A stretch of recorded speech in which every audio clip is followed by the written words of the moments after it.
इस स्टोरी को स्टार्ट करने से पहले मैं इस स्टोरी का एक छोटा सा इंट्रोडक्शन दे देता हूँ। ये स्टोरी एक ऐसे लड़के के बारे में है जो कल्टीवेट नहीं कर सकता है, क्योंकि इस यूनिवर्स में कल्टीवेट करने के लिए लोगों के पास स्पिरिचुअल वेन्स होनी चाहिए। लेकिन जो हमारा मेन प्रोटैगनिस्ट है जिसका नाम शेंशियांग है, उसके पास कोई भी इस कल्टीवेट करने का टैलेंट नहीं होता है, क्योंकि उसके पास मॉर्टल वेन्स होती हैं और इसीलिए वो कुछ भी कर ले, कितनी भी चीज़ें यूज़ कर ले, कितनी भी पिल्स खा ले, वो कल्टीवेट नहीं कर सकता है। उसका फ्यूचर डिसाइडेड होता है और यही रीज़न होता है कि जो शेंशियांग का जो फादर है वो पेट्रियार्क बनने वाला होता है। लेकिन शेंशियांग के टैलेंट रिवील होने के बाद उसकी जो पोजीशन होती है पेट्रियार्क बनने की, वो काफ़ी ज़्यादा खतरे में आ जाती है और वो काफ़ी ज़्यादा पैसिव हो जाता है। और इसके अलावा जो शेंशियांग की फियांसे होती है, शेंशियांग की जो मैरिज होती है वो बचपन से फिक्स हो गई होती है और उसकी जो फियांसे होती है बहुत ज़्यादा कल्टिवेटेड जीनियस होती है। लेकिन शेंशियांग की वजह से जो उसकी फियांसे की फैमिली होती है वो उसे फोर्स कर रही होती है इस शादी को तोड़ने के लिए, कहीं और शादी करने के लिए। और वो शेंशियांग से मिलने आती है तो शेंशियांग इतना ज़्यादा शर्मसार होता है कि वो उससे मिल भी नहीं पाता है। और जब उसकी रोती हुई आवाज़ सुनता है तो उसके दिल में बहुत ज़्यादा आग लग जाती है। फिर शेंशियांग डिसाइड करता है कि अब चाहे कुछ भी हो जाए वो इस तरीके से हार नहीं मानेगा। तभी उसे बुक में ऐसी ऐसी जगह के बारे में पता चलता है जहाँ से आज तक कोई बच के वापस नहीं आया। लेकिन वहाँ के बारे में एक रूमर होता है, अगर वहाँ पे कोई भी जाता है और अगर वहाँ पे सक्सेसफुल होता है तो वहाँ पे सक्सेसफुली कल्टीवेट करने में कामयाब हो जाएगा। और इसीलिए वो डिसाइड करता है कि वो अभी इस तरीके से इतनी घटिया जिंदगी नहीं जिएगा। अभी या तो वहाँ पे जाके मर जाएगा या फिर वापस आकर एक बहुत ही ज़्यादा पावरफुल कल्टीवेटर बन जाएगा, ताकि वो अपनी फैमिली को प्रोटेक्ट कर सके और अपनी वाइफ को एक बेटर लाइफ दे सके। और शेंशियांग वहाँ जाने का डिसाइड करता है, लेकिन फ्यूचर में चलकर उसका एक ऐसा डिसीजन साबित होता है जो न सिर्फ उसकी फैमिली का बल्कि इस पूरे यूनिवर्स का, लोअर रेलम, अपर रेलम, इनफैक्ट गॉड डोमेन का भी पूरा फ्यूचर चेंज कर देता है जब वो पावरफुल गॉड बनता है। तो यार बस ये इंट्रो यहीं तक, और अपने मेन स्टोरी को स्टार्ट करते हैं। हमारी स्टोरी की स्टार्टिंग होती है शन फैमिली के मार्शल आर्ट अरीना से, जहाँ पे हमारा मेन प्रोटैगनिस्ट खुद को फिजिकल ट्रेन कर रहा होता है। क्योंकि शिनचांग के पास कोई भी कल्टीवेशन टैलेंट नहीं है, इसीलिए वो खुद को फिजिकली ही ट्रेन कर सकता है। बेसिक पंचेस, बेसिक किक्स की प्रैक्टिस कर रहा होता है और वो धीरे धीरे करके एक वुडन लॉग, जो लकड़ी का एक लट्ठा होता है, तो धीरे धीरे करके पंच करके अपनी जो बॉक्सिंग की प्रैक्टिस कर रहा होता है। लास्ट में वो एक बहुत ही ज़्यादा पावरफुल पंच के साथ जो वुडन लॉग होता है उसे तोड़ कर अपनी जो ट्रेनिंग होता है उसे खत्म करता है। तभी पीछे से एक बंदा आता है और ताली बजाते हुए कहता है, मानना पड़ेगा शिनचैन, तो बहुत ज़्यादा ताकतवर हो, तुम्हें इस लकड़ी के तोड़ने के लिए इतना ज़्यादा पसीना बहाना पड़ गया, तुम तो बहुत ज़्यादा ताकतवर हो। और ये सुनते ही जिसके पीछे आए हुए जो दो चेले होते हैं, उसके चमचे होते हैं, वो दोनों भी जोर जोर से हंसने लगते हैं। उनमें से पहले कहता है, सही कहा बॉस आपने। और वही दूसरा कहता है, हाँ हाँ बॉस, बिल्कुल सही कहा, हमारी शेन फैमिली का फ्यूचर तो मास्टर शेनचांग के हाथों में ही है। और इतना कहते हुए दोनों फिर से जोर जोर से हंसने हंसने लग जाते हैं। और ये सब सुन के शेनचांग गुस्सा तो नहीं होता, लेकिन हाँ वो थोड़ा बहुत इरिटेट जरूर हो जाता है। तो इसलिए फ्रस्ट्रेट इरिटेट तो पूछता है, शिंदेनो तुम्हें क्या चाहिए? तभी जो शिंदेनो आता है वो कहता है, क्या मतलब है तुम्हारा, मुझे क्या चाहिए? मैं उसमें यहाँ पे ये बताने आया हूँ कि तुम्हें शेन फैमिली के मार्शल आर्ट्स में अगर इस तरीके शेन फैमिली को और भी ज़्यादा एम्बेरस करने की जरूरत नहीं है। वैसे भी तुम शेन फैमिली के नाम पे इतने बड़े एम्बेरस हो ही, लेकिन अब तुम यहाँ मार्शल आर्ट एरिना में आके दो कौड़े की लकड़ी को तोड़ने के लिए सारा मेहनत करते हो। और इतना कहते हैं कि मूव करता है और वो एक ही मूव, जितने भी लकड़ी के वो लॉग्स होते हैं, लकड़ियाँ होती हैं, इतनी वो सबके सब बीच से कट जाती हैं और ज़मीन पे गिर जाती हैं। और ये देख के जो उसके जो पीछे वाले उसके जो चमचे होते हैं वो सब और भी ज़्यादा प्रेस करने लगते हैं, उछल के नाचने लगता है। उनमें से पहला कहता है, दस सिंजनो, आप तो बहुत ज़्यादा ताकतवर हो, मानना पड़ेगा, आप तो इस सेंचुरी के जीनियस हो। तभी दूसरा कहता है, ये तो मॉर्टल मार्शल आर्ट का फोर्थ लेवल है ना, तो वाकई में जीनियस, आप इतनी जल्दी यहाँ पर पहुंच गए। और तभी उन दोनों की बात सुन के जो जिस वो तभी और भी ज़्यादा खुश हो जाता है और वो शिनचैंग को और भी ज़रा मॉक करते हुए कहता है, शिनचैंग ने वो भी समझे नहीं ना, तुम कितना भी खून बहा लो, पसीना बहा लो, हड्डियां तोड़ लो, सर फोड़ लो, लेकिन अगर तुम्हारे पास स्पिरिचुअल वैस नहीं है, तुम जिंदगी में कभी भी कल्टीवेट नहीं कर पाओगे, तुम कभी भी कल्टीवेटर नहीं बन पाओगे। करते रहो मेहनत, बहाते रहो खून, और तुम्हारे से बेवकूफ़ से उम्मीद भी क्या ही की जा सकती है। और वो इतना कहते हैं, शिनचैंग को और भी ज़्यादा मॉक करने लगता है और उसके पीछे खड़े हुए लोग होते हैं वो और भी ज़्यादा जोर जोर से हंसने लगते हैं। ये सब सुनकर शिनचैंग को बहुत ज़्यादा गुस्सा आ जाता है और वो गुस्से से अपनी मुट्ठी कस लेता है। और तभी शिनचैंग कहता है, जैसा कूड़ा बाप वैसा ही कूड़ा बेटा। और इतना सुनते ही शिनचैंग होता है उसकी गुस्से से आंखें बड़ी हो जाती हैं और अपने दांत पीसते हुए कहता है, सिंधनवा, अगर तुम्हारी हिम्मत है तो एक बार फिर से बोल के दिखाओ। तभी जो सिंधनवा होता है वो और भी ज़्यादा मॉक करते हुए कहता है, क्या मैंने कुछ गलत कहा क्या? तुम्हारे बाप की इस ताकत के हिसाब से तो बहुत आसानी से पीटे की पोशी के लिए कॉम्पीट कर सकते हैं, लेकिन तुम्हारे जैसे कच्चे, तुम्हारे से बेवकूफ़ सांड ही वैसे, तुम्हारा बाप कुछ भी कर ले लेकिन पीट्रियार्क नहीं बन पाएगा। और वो इतना कहते और जोर से हंसने लगता है। तभी अपनी बात को और कंटिन्यू करते हुए कहता है, वैसे तुम्हारे बाप को भी मानना पड़ेगा, वो इतना ज़्यादा बूढ़ा हो गया है, इतने ताकतवर होने के बाद भी तुम्हारे सांड को बैठा के अपने घर में खिला रहा है, बहुत ज़्यादा बुरी बात है। लेकिन क्या गया, तुम दोनों ही बेवकूफ़ हो। और जैसे चंचयन कार में बात पड़ती है उसके पूरे शरीर में आग लग जाती है और वो गुस्से से कहता है, तुम तो लगता सच में तुम मरना नहीं चाहते हो। और वो इतना कहता है उसे बिना किसी वार्निंग के संजना के ऊपर अटैक कर देता है। लेकिन जो संजना होता है वो कल्टीवेट कर सकता है, इसीलिए उसके रिफ्लेक्स तो बहुत ज़्यादा फास्ट होते हैं और वो डॉज कर जाता है। तभी कहता है, तुम्हारे दो कौड़े इंसान मुझे मारेगा? और वो इतना कहते ही साइड में हट जाता है। लेकिन जब वो ध्यान से उसे रियलाइज़ होता है कि शनशाइन की जो फिस्ट है वो उसकी गालों में टच करके निकल गई और जिसकी वजह से उसके गालों से खून निकलने लगता है। और तभी वो 2 बार उछल के पीछे हो जाता है और वो गुस्से से चिल्लाता हुआ कहता है, पागलों की तरह मैं तो मार दूंगा, मैं तो मार दूंगा, तो कुछ भी जैसे तुम बचोगा नहीं, तुम कमीने इंसान, तुम्हारी हिम्मत कैसे हुई मेरे खून निकालने की। लेकिन जो शिनचैंग होता है वो दूसरी तरफ कहता है, मैं कुछ भी कर लूँ, ये कल्टिवेटर है, मैं इसे हरा तो नहीं पाऊंगा, लेकिन अगर मैं कुछ दिमाग लगाऊं तो मैं इसे ज़रूर कुछ ना कुछ कर सकता हूँ। और वैसे करके एक स्ट्रेटजी के साथ उसके ऊपर एक बहुत ज़्यादा जोरदार अटैक कर देता है। और संजन तो कोई भी डर नहीं होता क्योंकि वो कल्टिवेट कर सकता है, इसलिए वो भी हेड ऑन फाइट के लिए आ जाता है। लेकिन शेंशियांग को तो उसे पता है कि वो कुछ भी कर ले उसे हेड ऑन फाइट नहीं लगता, इसलिए जो उसकी फिस्ट होती है उसे डॉज कर जाता है और उसके रिब्स पे एक बहुत जोरदार पंच देता है, जिससे ऐसा लगता है कि जो शंजन हुआ है उसे काफ़ी ज़्यादा चोट लगी है। जो शिनचैंग होता है अभी काफ़ी ज़्यादा खुश जाता है, कहता है हाँ यही मेरा चांस है। और जैसे ही वो फिस्ट उसके रिब्स में कनेक्ट होती है, शिनचैंग की जो हाथों की हड्डियाँ होती हैं वो पूरी तरीके से टूट जाती हैं, कई सारे पार्ट्स में टूट जाती हैं, जिसकी वजह से बहुत ज़्यादा दर्द होने लगता है। तभी संजना वो इविल स्माइल के साथ कहता है, हाँ तुम्हें क्या लगा था, पर मुझे बेवकूफ़ समझ रखा है क्या, मैं कल्टीवेटर होने के बाद भी की का इस्तेमाल नहीं करूंगा। कहते हैं इसे बोलते हैं बॉडी प्रोटेक्शन की, और ये पूरी बॉडी को प्रोटेक्ट कर सकती है।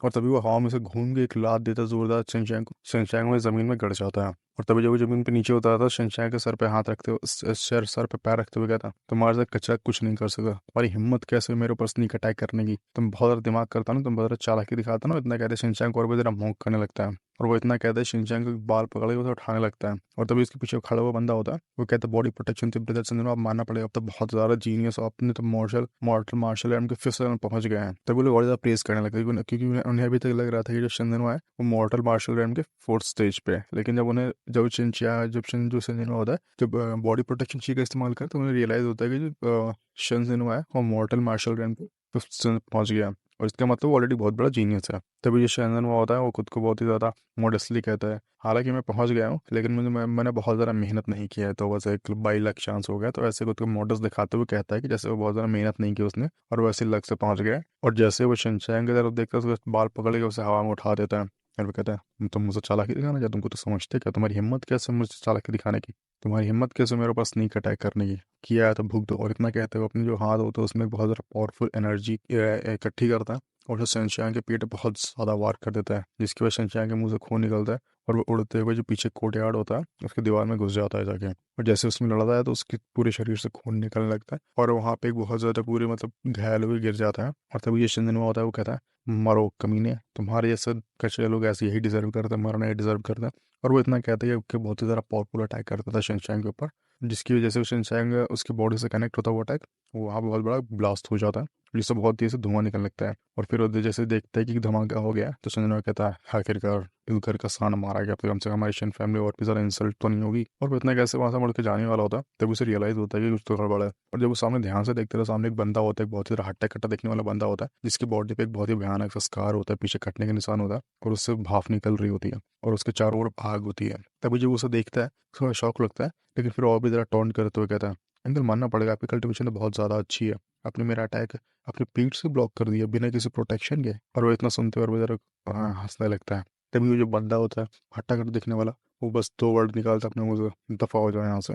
और ये सुनते शिनचैंग को तरह शॉक हो जाता है, लेकिन वो जाते जाते भी उसे मौका नहीं बोलता है। कहता है, बहुत बहुत जल्दी तुम दोनों बाप बेटे इस घर से बाहर नजर आओगे, क्योंकि कुछ भी हो जाए इस शन फैमिली का पेट्रियार्क तो मेरे फादर ही बनेंगे, तो जितना उछलना है अभी कुछ उछल लो। तो वो इतना इतना कहते हैं, उन दोनों को भरी भूली बात सुनाते हुए चला जाता है। वहीं दूसरी तरफ शशांक होता है, वो कहता है, फादर मुझे माफ़ कर दो, मैं सिर्फ आपके ऊपर बोझ ही बन सकता हूँ, मैं आपकी कुछ भी हेल्प नहीं कर सकता हूँ। और ये सब कहते हुए उसके नाक और मुंह से खून निकल रहा होता है। तभी उसका फादर होता है उसे उठा के वहां से जाने लगता है और उससे कहता है, शशांक तुम्हें एक बात समझनी होगी, मार्शल आर्ट के जो रास्ता है ना वो आसान नहीं है, वो बहुत ज़्यादा कठिनाइयों से भरा हुआ है। ये सब के बारे इसकी बात नहीं है मार्शल आर्टिस्ट बनना। नॉर्मल पीपल जो आम लोग होते हैं उनकी लाइफ और जो कल्टिवेटर्स होते हैं उनकी लाइफ दोनों बिल्कुल ऑपोजिट रास्ते हैं। दोनों के रास्ते कभी इंटरेक्ट नहीं करते हैं, क्योंकि जो कल्टिवेटर्स होते हैं वो लाखों और हज़ारों साल जीते हैं और वो जाके गॉड बनने की उनके पास पॉसिबिलिटी होती है। लेकिन जो नॉर्मल लोग होते हैं वो ऐसे अपनी लाइफ जीते हैं 50-60 साल और बूढ़े होकर मर जाते हैं। प्लीज़ तुम जो नहीं कर सकते हो, तुम जिस टैलेंट के साथ बोर्न हो तुम वो करने की कोशिश मत करो, तुम नहीं कर सकते हो। तभी शनशांग होता है, कहता है, लेकिन शन फैमिली, और इतना कहते हुए वहाँ से बेहोश हो जाता है। और तभी सीन चेंज होता है और सीन पहुंच जाता है शन फैमिली के कोर्टयार्ड में, जहाँ पे शनशांग रहता है। और शिनचैन अपने रूम में बैठा होता है और एक बुक पढ़ रहा होता है और उसके बाहर से एक लड़की की आवाज़ आती है, वो कहती है शिनचैन। तभी उसके कोर्टयार्ड के बाहर से उसे एक लड़की की आवाज़ आती है जो उसे बुला रही होती है। तभी उसे रियलाइज होता है कि इस लड़की का नाम शिनचैन शिनचैन है और ये शिनचैन कोई और नहीं बल्कि शिनचैन की ही फियांसे है। लेकिन जो शिनचैन है ये बहुत बड़ी जीनियस है और वो बहुत आसानी से कल्टीवेट कर सकती है और उसे इस सेंचुरी का सबसे बड़ा जीनियस माना जा रहा है और वह शिनचैन को सेंचुरी का सबसे बड़ा वेस्ट मटेरियल माना जा रहा है, मतलब कचरा जो कभी कल्टीवेट नहीं कर सकता है। और इसीलिए शिनचैन की आंखों से आंसू निकालने लगते हैं क्योंकि वो रियलाइज करता है उसकी फियांसे उसे छोड़ के चली जाएगी चाहे कुछ भी कर ले। अगर उसकी फियांसे से प्यार भी करती है तब भी जो उसकी फैमिली है, शिनचैन की फैमिली है, वो उन्हें आप साथ में नहीं रहने देगी। इसलिए उससे खुद के ऊपर और भी ज़्यादा गुस्सा आने लगता है। वो चाह कर भी कुछ नहीं कर सकता है। तभी जो बाहर वो शिनचैन होती है वो कहती है अंकल मैं इतनी अर्ज यहाँ पे शिनचैन का वेट करूँ, मुझसे बाहर मिलने क्यों नहीं आ रहा है? क्या वो इतना ज़्यादा इंजर्ड है कि मुझसे मिल भी नहीं सकता है? क्या मुझसे एक बार देख भी नहीं सकता है? और वो इतना कहते हैं वो काफ़ी ज़्यादा रुआसी हो जाती है। तभी वो जो उसका फादर होता है